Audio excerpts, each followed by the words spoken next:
August 4th, 1962. Brentwood, California. The sun sets over 5th Helena Drive, casting long shadows across a modest Spanish colonial home. Inside, Marilyn Monroe, the most famous woman in the world, is alone. To millions. She was immortal, a goddess carved from light and celluloid. But behind the platinum hair and the breathless voice, behind the sequin gowns and the magazine covers, there was a woman struggling in plain sight. Her name wasn't Marilyn Monroe. It was Norma Jean Mortensen. And on that Saturday night in August, Norma Jean was afraid. They found her Sunday morning. The official cause, acute barbiturate poisoning. Probable accident or intentional overdose. But nothing about Marilyn Monroe's final hours was simple. To understand what happened that night, we have to go back before the fame. Before the cameras loved her, before the world knew her name, Norma Jean never knew her father. Her mother, Gladys, was institutionalized for mental illness when she was 7 years old. 11 foster homes, an orphanage, a marriage at 16 to escape. This was survival, but she had something, a light that couldn't be dimmed. The camera saw it first, then Hollywood, then the world. By 1953, she was box office gold. Gentlemen prefer blondes. How to Marry a Millionaire. The Girl from Nowhere was everywhere, but there was a cost. Studio executives at 20th Century Fox controlled everything. Her image, her roles, her life. She was their creation, their property, and she knew it. She fought back, studied at the Actors Studio in New York, demanded better roles, started her own production company.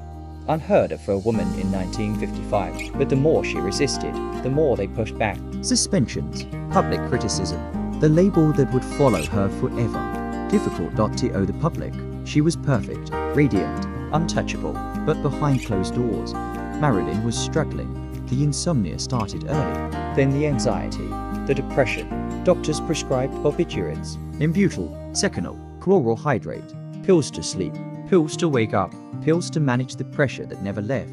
She had been hospitalized multiple times. In February 1961, she was briefly committed to a psychiatric facility in New York. She called her ex-husband, Joe DiMaggio. He flew across the country and had her released within 3 days. Joe never stopped loving her. Even after the divorce. Even after she married Arthur Miller. He would have done anything to protect her, but he couldn't protect her from the darkness inside. By 1962, Marilyn's life was unraveling. Her marriage to Miller had ended. Fox had dismissed her from Something's Got to Give for chronic lateness and absences. The press called her unreliable, finished at 36. But there were still people who wanted something from her. People in power, people with secrets. Marilyn had connections to powerful political figures. She had been at gatherings where influential people spoke freely. Some believed she knew too much. She kept a diary, red leather, filled with notes and observations. The diary would vanish the night she passed away. August 4th, 1962. Saturday. Marilyn woke up late in her small house on 5th Helena Drive. Her housekeeper, Eunice Murray, was already there. So was her psychiatrist, Dr. Ralph Greenson. He had been seeing her almost daily. Some said too often. Marilyn had been agitated all week.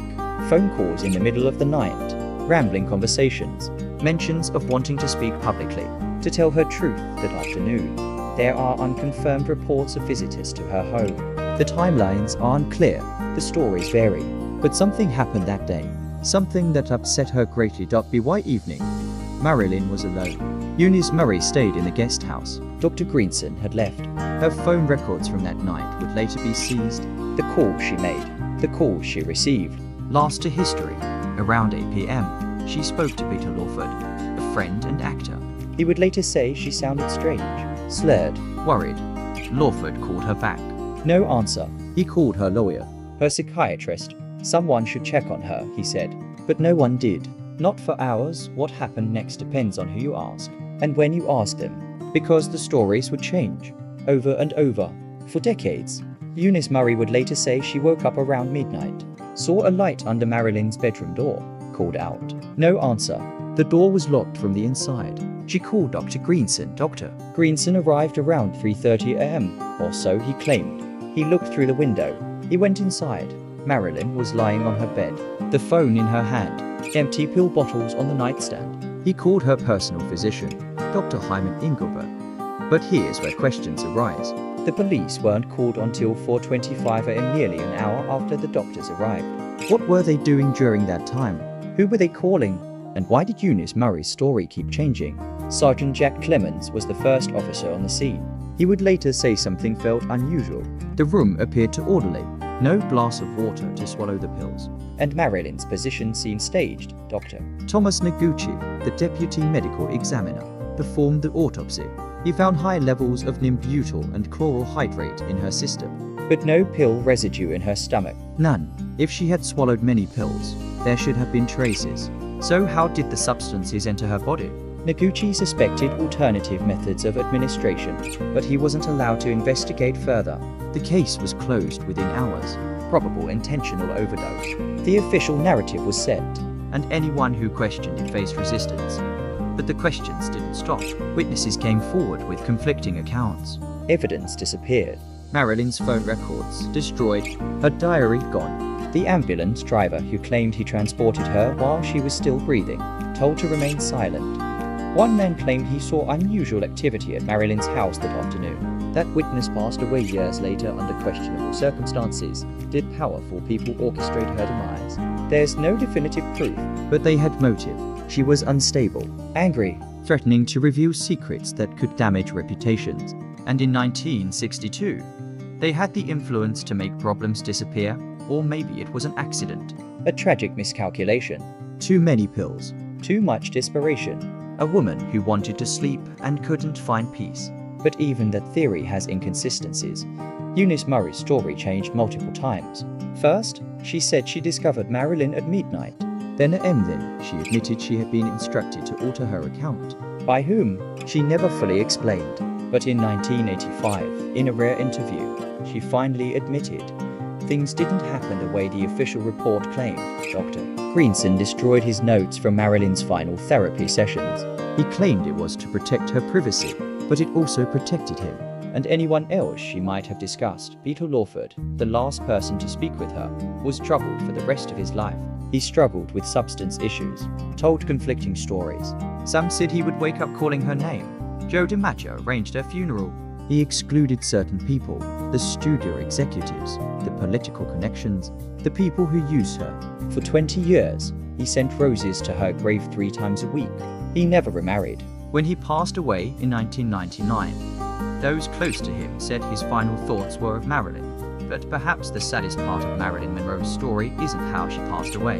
It's how she lived. A woman who gave everything to be loved, who transformed herself into an icon, and still felt invisible. She once said, "I'm so many people. They talk so loud." The studio wanted the symbol. The directors wanted the actress. The admirers wanted the fantasy. But no one wanted Norma Jean, the scared little girl who just wanted to be safe. On August 5, 1962, the world lost Marilyn Monroe. But she had been fading long before that night, piece by piece, under the weight of expectation, under the glare of flashbulbs, under the crushing loneliness of being everyone's dream and no one's reality. What really happened that night? We may never know. The truth was buried with her, scattered among lies and cover-ups and convenient omissions. But one thing is certain. Marilyn Monroe's passing was not simple. Whether by her own hand, by accident, or by design, she was failed. By Hollywood, by powerful figures, by a system that built her up and broke her down. In the days after, photographers surrounded her house. Fans wept in the streets. Headlines appeared in every paper worldwide. But in that small house on 5th Helena Drive, there was only silence and an unanswered question that echoes through 60 years. Could she have been saved? Her therapist said she was improving. Her friends said she was making plans. She had been rehired by Fox. She was discussing new films. New beginnings. So why that night? Why those pills? Why so much certainty about the conclusion when the evidence raised so many questions? The official investigation lasted mere hours, not days, not weeks, hours. The authorities never pursued additional inquiries. The relevant agencies kept files but claimed they found nothing unusual. Convenient. Tidy. Final. But the people who were there that night, they knew. Eunice Murray knew. Dr. Greenson knew. Peter Lawford knew. And they took their secrets with them. All of them. One by one, Marilyn Monroe was laid to rest on August 8, 1962, at Westwood Memorial Park. She wore a green Pucci dress, Her favorite, Joe DiMaggio wept over her casket and whispered words of love. Lee Strasberg, her acting coach, delivered the eulogy. He said Marilyn Monroe was a legend. In her own lifetime, she created a myth of what a person from a difficult background could attain. For the entire world, she became a symbol of the eternal feminine. But she was more than a symbol. She was human, complicated, brilliant, troubled, and she deserved better than the ending she received. In the years since, new evidence has emerged. Re-interviewed witnesses, unsealed documents, forensic re-examinations, all of it pointing to the same conclusion. The official story doesn't hold up. In 1982, the Los Angeles District Attorney reopened the case. They found factual discrepancies and possible irregularities, but they stopped short of changing the ruling. No new charges were filed. Too much time had passed. Too many powerful people were still alive. The truth is, we may never have all the answers, but we have enough to know this: Marilyn Monroe's passing was not inevitable. It was the result of exploitation, neglect, and a system that consumed her and discarded her when she was no longer profitable. She wanted to be taken seriously, to be seen as more than an image, more than a headline. She studied Shakespeare. She read Dostoevsky. She fought for creative control, and for that, they called her difficult. Unstable, a problem. Her struggle wasn't just with Hollywood. It was with the entire world's perception of who she should be. Every photograph, every interview, every public appearance was carefully controlled. The real Norma Jean, the woman who read poetry and dreamed of being respected as a serious actress, was buried beneath layers of manufactured perfection. She tried to break free. She moved to New York. She studied method acting with Lee Strasberg. She surrounded herself with intellectuals and artists who saw beyond the blonde hair and the curves. But Hollywood kept pulling her back. They needed the fantasy, the sex symbol, the impossible dream. And the men in her life, they saw her differently, but they couldn't save her. Joe DiMaggio wanted to protect her, to take her away from the madness. Arthur Miller wanted to elevate her, to show the world her intelligence. But Marilyn was caught between two worlds, never fully belonging to either. The pressure was relentless. Every pound gained was scrutinized. Every line forgotten on set was ammunition for those who wanted her to fail. The studio system was merciless. If you didn't comply, you were replaceable. And Marilyn, for all her fame, knew she was always one bad film away from being forgotten. The pills became her only escape. Sleep was the only time she didn't have to perform, the only time she didn't have to be Marilyn Monroe. But even that refuge became dangerous. The line between prescription and addiction blurred. Her doctors, instead of helping, became enablers. And no one was willing to tell her no. That final week in August, something changed. She was more frightened than usual, more paranoid. She made phone calls to friends, rambling about being watched, about knowing too much, about finally telling her story. Were these the words of a troubled woman spiraling into depression? Or were they warnings? We may never know. What we do know is that the investigation was rushed. Evidence was mishandled. Key witnesses weren't questioned thoroughly. The crime scene was compromised. And within hours, the conclusion was reached: suicide. Case closed. But for those who look closely at the details, nothing adds up. The missing phone records alone raise suspicions. Who was she calling? Who was calling her? Why would those records need to disappear if there was nothing to hide? And the diary, her red leather diary that friends confirmed she kept meticulously, vanished without a trace. What secrets did those pages hold? Some believe she was silenced, that powerful men, fearing exposure, orchestrated her death and made it look like suicide. Others believe it was accidental, and miscommunication between her doctors about medication dosages. Still, others believe she truly wanted to end her life, overwhelmed by depression and loneliness. But here's what haunts us most.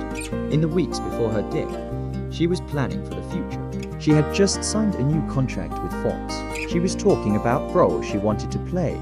She had purchased furniture for her new home. These are not the actions of someone preparing to die. And yet, she also spoke of feeling trapped, of being tired, of wanting it all to stop. The duality of Marilyn Monroe, always caught between hope and despair, makes the truth even harder to grasp. On August 4th, 1962, the world's most famous woman passed away alone in the dark. Whether she took her own life, or whether circumstances beyond her control led to her end, the result is the same. A light went out, and we are left with shadows. What really happened that night? Maybe it doesn't matter anymore. What matters is what we do with her memory. Do we reduce her to tragedy, to conspiracy, to cautionary tale, or do we finally see her as she wanted to be seen? As Norma Jean. Flawed, fierce, human, she once wrote in her diary. What am I afraid of? Why am I so afraid? I think I'm afraid of not being enough. Not being loved, not being remembered. Marilyn, you were more than enough. You are loved, and you will never be forgotten.